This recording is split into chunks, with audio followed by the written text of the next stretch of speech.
I'm preparing the beef tripe for Callos. Okay, this one, onion, chicken cubes, ginger, and black pepper.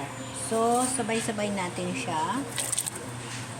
Yung Callos natin already na-clean na natin sa boiling water. So, ilagay na lang natin siya ng diretso para na maglambot siya sa pressure cooker. Ayan, ito siya. Ayan o, napakuluan ko na siya ng water. Ayan, clean na siya.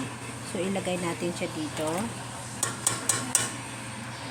Ayan na siya. Palambutin lang natin siya kag-ikat para sa Callos natin. Okay.